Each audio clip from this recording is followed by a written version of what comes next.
Halo, salam jumpa lagi bersama Perspektif Isidorus Lili Jawa. Revolusi mental Kadis Linus.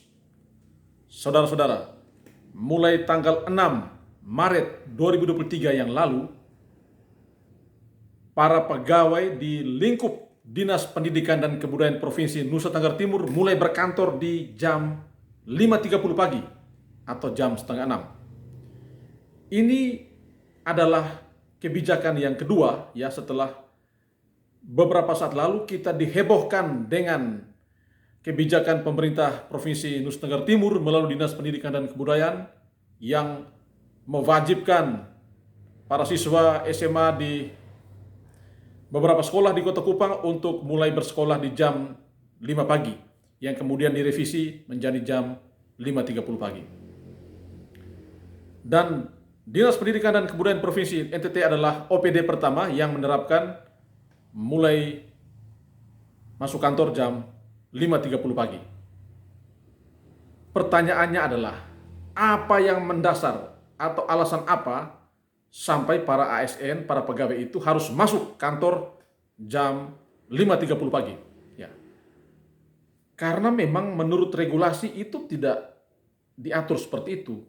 Dan sebagaimana ya kebijakan yang sudah lazim, sudah baku dan itu berlaku di mana-mana, para ASN, para pegawai mulai berkantor di jam 7 dan seterusnya. Ya.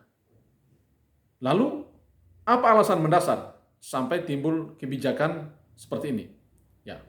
Dari berbagai pemberitaan yang saya baca, berbagai informasi yang saya dengar, ya, saya menangkap satu hal, bahwa pemberlakuan jam kantor mulai jam 5.30 pagi itu adalah untuk mewujudkan revolusi mental. Ya, revolusi mental. Karena itu, sebagaimana yang saya sampaikan di awal tadi, ini adalah revolusi mental ala Kadis Linus. Saudara-saudara, Presiden Jokowi beberapa waktu lalu pernah menyampaikan substansi dari revolusi mental bagi anak-anak bangsa ini, ya. Tetapi saya tidak paham betul apakah yang dimaksud dengan revolusi mental ala Presiden Jokowi itulah yang diterjemahkan oleh Kadis Linus, atau memang sang Kadis menerjemahkan revolusi mental sesuai dengan apa yang beliau pahami. Tetapi kalau revolusi mental ini menjadi alasan, pertanyaannya adalah, apakah memang kebijakan semacam ini sudah dipersiapkan dengan baik? Saudara-saudara, coba kita bayangkan ya, ketika di hari pertama mulai pemberlakuan jam masuk kantor jam 5.30 itu, sesuai dengan informasi media, ada berbagai reaksi dari para ASN di kantor Dinas Pendidikan dan Kebudayaan itu. Ya, ada yang mungkin pro dengan kebijakan ini, tapi ada yang kontra, mempertanyakan, ya, mengapa ada kebijakan semacam ini?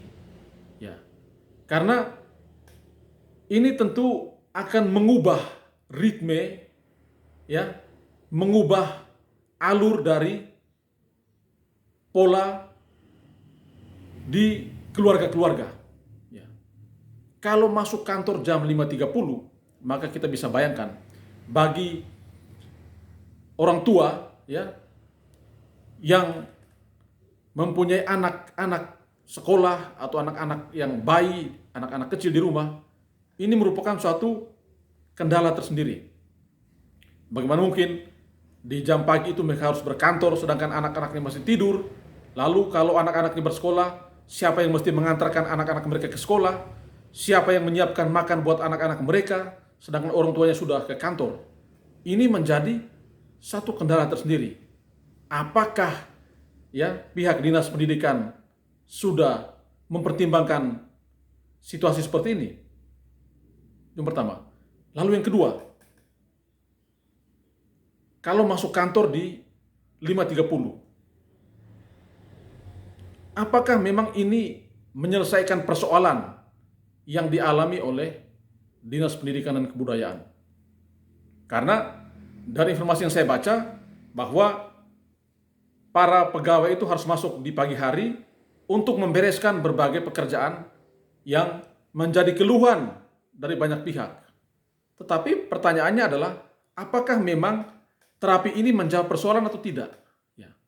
Karena Anda bayangkan ya, di pagi seperti itu, para ASN sudah berkantor, mereka meninggalkan banyak urusan di rumah yang seharusnya bisa mereka selesaikan.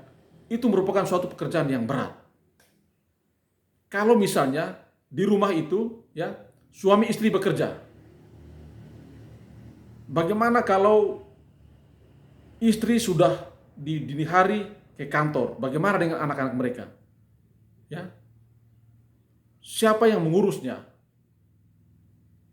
Ini adalah hal-hal yang mungkin dilihat sederhana, tetapi sangat berpengaruh terhadap kenyamanan, keamanan ya para ASN yang berada di kantor.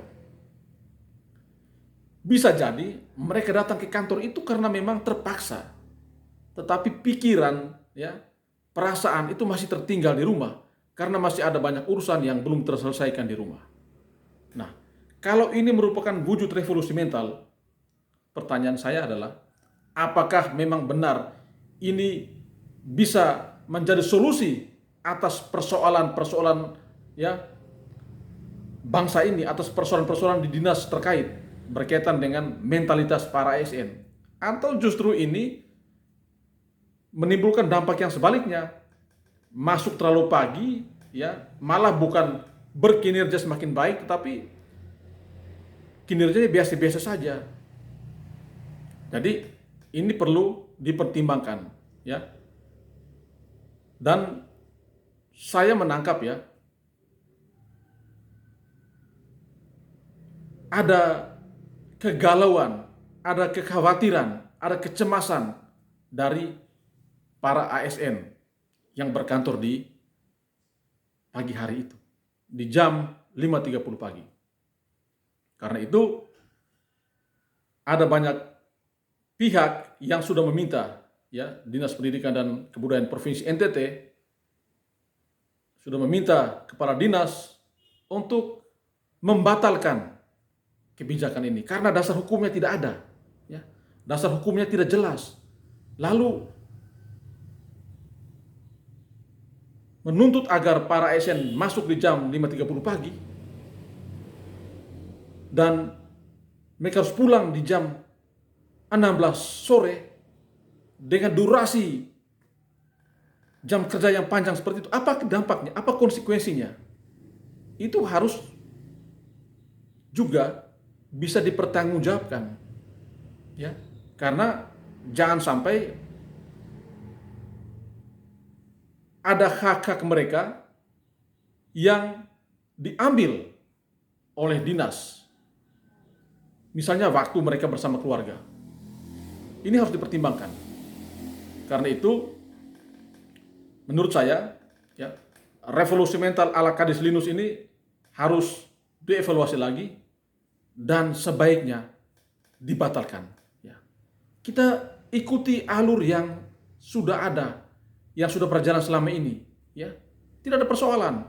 Tinggal sekarang bagaimana sebagai Kadis ya harus berusaha bagaimana meningkatkan kinerja para ASN. Jadi bukan dengan mewajibkan mereka masuk di jam 5.30 pagi. Itu bukan solusi. Apalagi dikaitkan dengan revolusi mental. Apakah memang para ASN itu selama ini mentalnya tidak betul, mentalnya tidak bagus ya.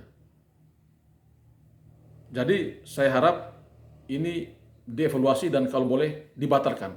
Karena tidak mencerdaskan, tidak mendidik, dan tidak melahirkan revolusi apa-apa. Hanya sekedar gagah-gagahan. Terima kasih banyak, salam sehat dan Tuhan memberkati.